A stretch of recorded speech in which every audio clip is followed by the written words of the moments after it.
한번 고백합시다. 하나님의 열심은 멈추지 않습니다. 하나님의 열심은 멈추지 않습니다. 하나님의 열심은 멈추지 않습니다. 하나님의 열심은 멈추지 않습니다. 하나님의 열심, 여호와의 열심이 이 일을 이루리라. 여호와의 열심, 하나님의 열심. 우리가 하나님의 열심을 엿볼 수 있는 부분은 참 많이 있죠. 가장 먼저 아브라함을 통해서 하나님이 갈대아 우리에서 아브라함을 불러내시고 내가 내게 지시할 땅으로 가라 라는 명령에 의해서 갈대아 우리를 출발했지만 곧바로 가나안 땅까지 가지 못하고 하란 땅에 머무르게 되죠. 그 하란 땅에서 다시 하나님은 본토 친척 아비 집을 떠나라 라는 명령을 하셨죠. 고향은 떠났지만 아비 집을 떠나지 못했는데 아버지를 하란 땅에 내려두고 버려두고가 아니죠. 남겨두고 떠나는데 또 누가 쫓아와요? 조카 롯이 따라오죠. 그러니까 아직 고향 땅은 떠났고 아비도 떠났는데 아직 친척은 떠나지 못한 상황으로 가나안 땅에 들어오는데 그 길이 보통 길이 아니라 그래서 마침내 가나안 땅에 이르렀다. 이 마침내라는 단어 속에는 하나님께서 아브라함을 꾸역꾸역 인도해 가시는 그 하나님의 열심이 담겨 있는 그런 단어라라고 여러분 말씀드린 적이 있는데요. 자, 오늘 본문도 역시 마찬가지죠. 하나님께서 아브라함과 이삭과 야곱에게 맺으셨던 그 언약. 자, 하나님의 맺으신 언약의 핵심은 하나님의 나라에 있다라고 했죠. 하나님의 나라를 이루기 위해서는 반드시 필요한 세 가지 조건이 있다. 첫 번째, 백성이 있어야 되겠고, 두 번째, 영토가 있어야 되겠고, 세 번째, 통치권이 있어야 된다. 근데 하나님의 약속은 가나안이라는 땅에서 이루어지게 되죠. 그런데 가나안 땅에서 하나님의 나라를 이루시기 위해서는 그곳에서 아브라함에게 하셨던 그 언약의 핵심 중에 한 가지가 내가 너로 많은 민족의 조상이 되게 하겠다라는 그런 약속이 있죠. 창세기 12장 2절에 내가 너로 큰 민족을 이루고 내게 복을 주어 내 이름을 창대하게 하리니 너는 복이 될지라.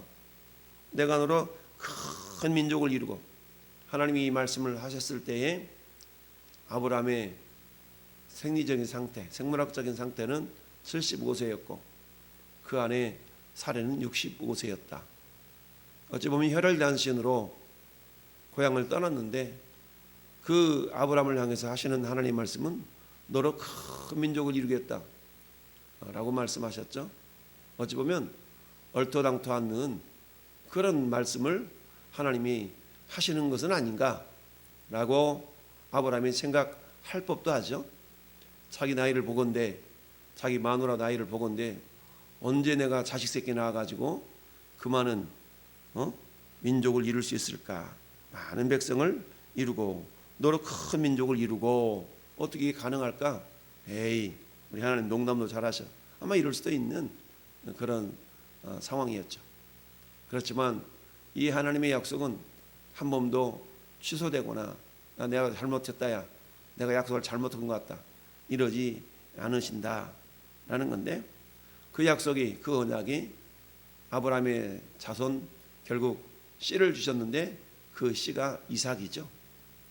아브라함이 하나님이 아브라함이 하셨던 그 언약을 이루시기 위한 씨로 백세의 이삭을 주셨다. 그런데 달랑 이삭 하나 줘서 어떻게 이루어지겠어요? 그렇지만 하나님은 무에서 유를 창조하시는 창조주 하나님이시다. 그래서 이삭을 통해서 에서와 야곱을 하나님 허락하시고, 그리고 또 그 야곱을 통해서 드디어 12 아들을 주셨고, 그리고는 하나님이 이제 야곱의 이름을 이스라엘로 바꿔 주시면서 야, 네가 이제 이름을 이스라엘로 할 텐데 이는 하나님과 겨루어 이기었음이니라. 근데 그때도 오늘 말씀에 보니까 야곱의 허리에서 나온 사람들이 모두 70명이다. 아니 70명을 가지고 어떻게 큰 민족을 이룰 수 있겠어요? 근데 이때 가나안 땅에는 이미 가나안 원주민들, 히위 족속, 여부스 족속, 기르가스 족속 이런 7 족속들이 진을 치고 살고 있었기 때문에 항상 야곱의 생각에는 주변 원주민들로부터 자기 가족을 지켜야만 하는 거룩한 부담 속에 있었다. 하나님은 이걸 모르실 리가 없죠.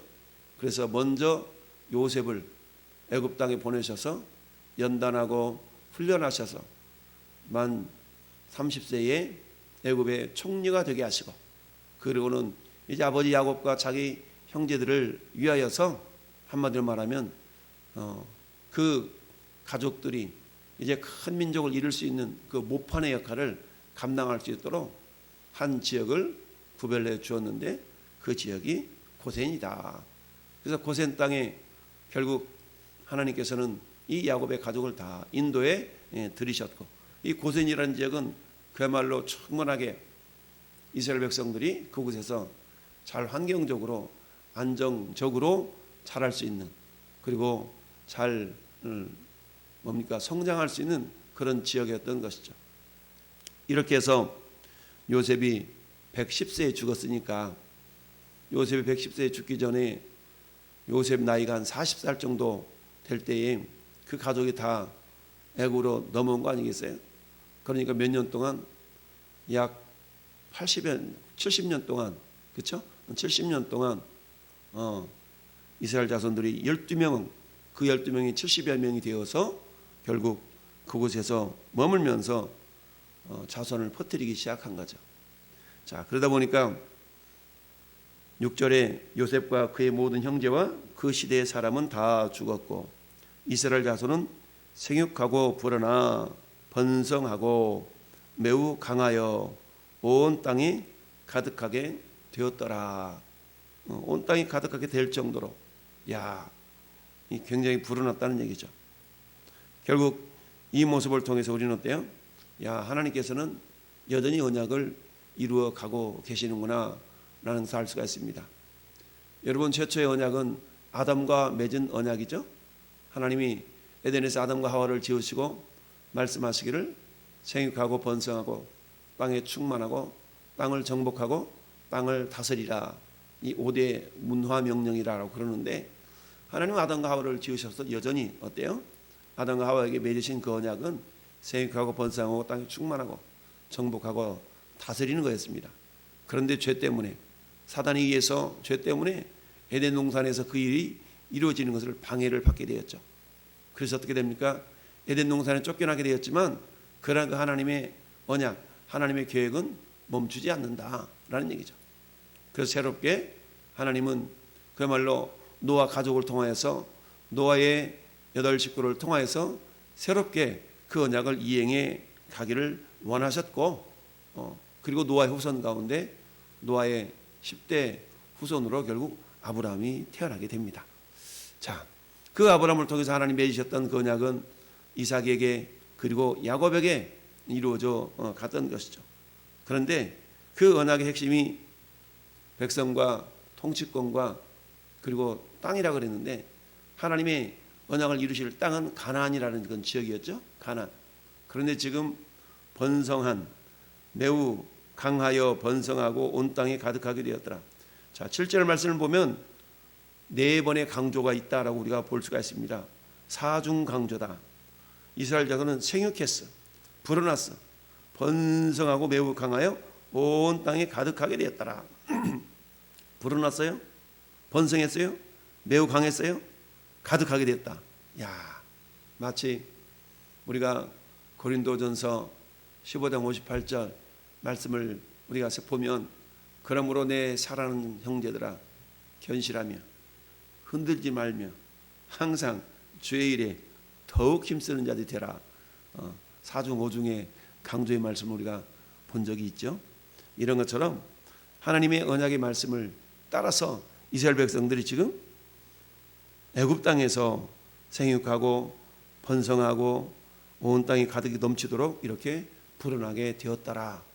그런데 하나님의 언약은, 언약이 이루어질 그 처소는, 그 장소는 애굽 땅이 아니라 어디라고요? 가나안 땅이었죠. 그러니까 아직 하나님의 언약이 이루어진 건 아니에요. 그래서 이제 절반의 언약이 이루어진 상태지만 여전히 번성하게 되었더라. 자, 그랬는데 문제는 어때요?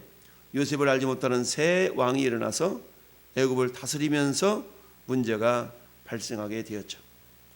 애굽 사람들이 가만히 보니까 이스라엘 백성들이 정말 자기들보다 더 펑펑해도 잘났고 막 불어나고 더 강해지는 것 같으니까, 야, 이것 봐라, 이것 봐라.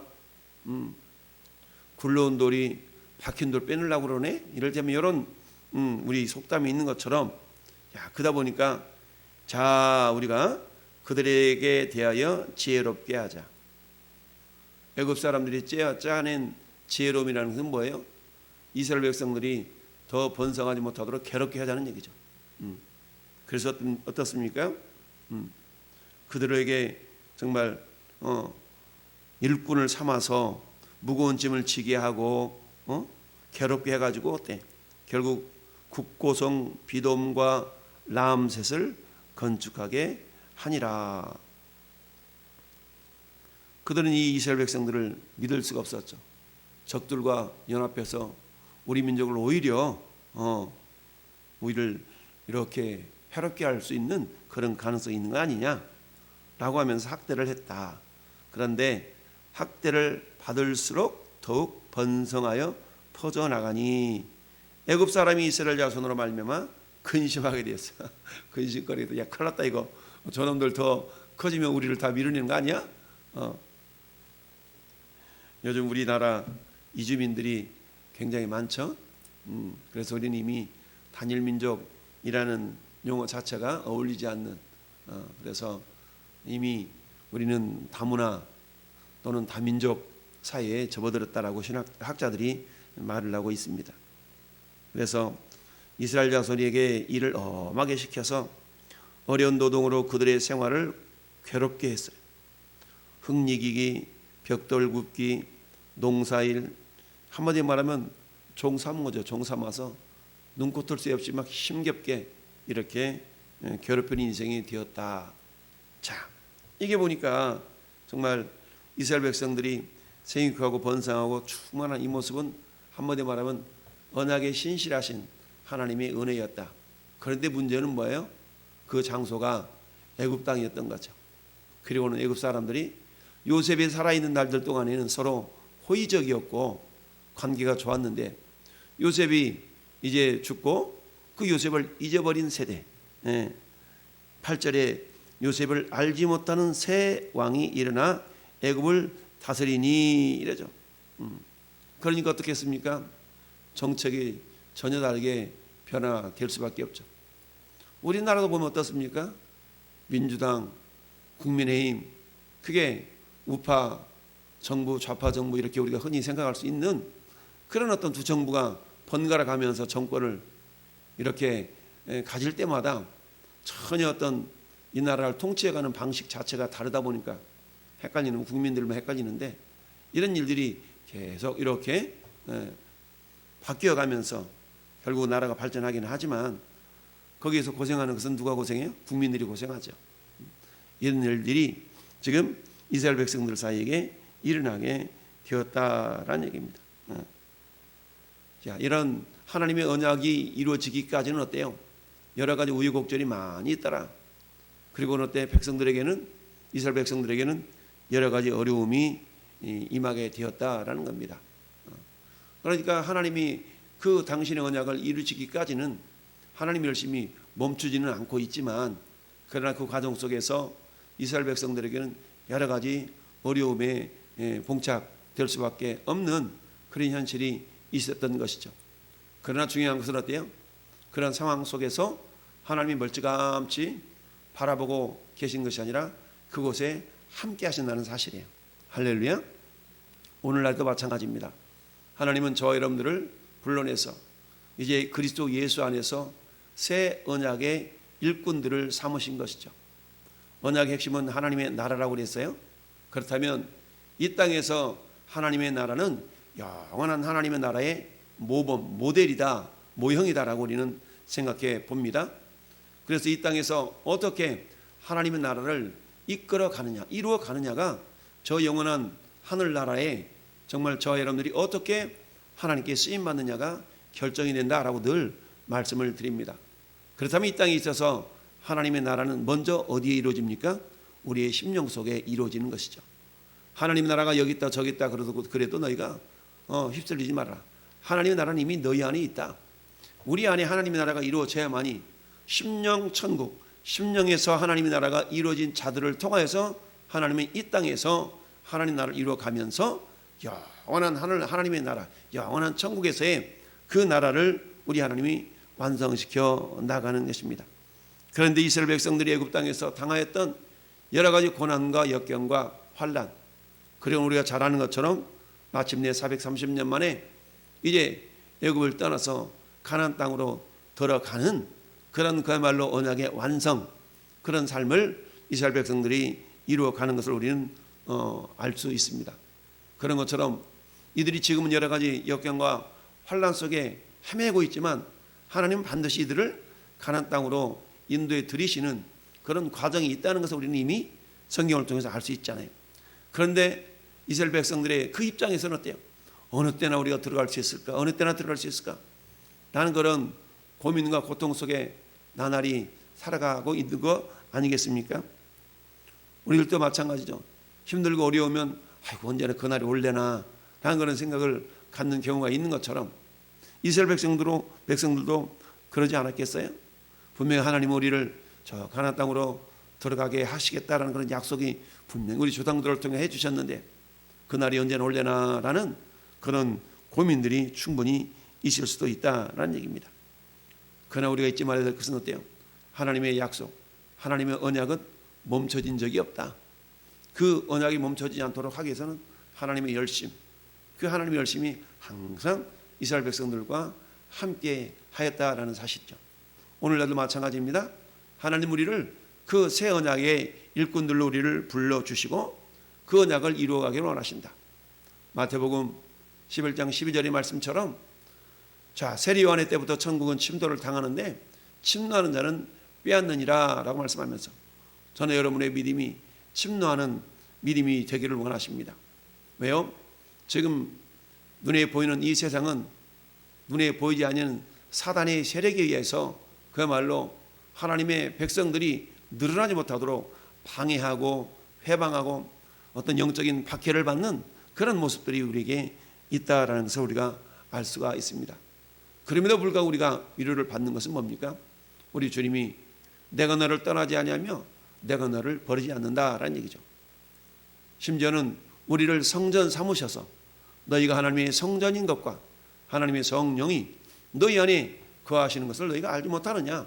한마디로 알고 살아라 라고 말씀하고 있습니다. 따라서 우리가 하나님의 나라를 이루어가는 새 언약의 일꾼들로 살아가는 과정 속에서 때로는 이러한 어려움, 저런 어려움들이 있을 수가 있다.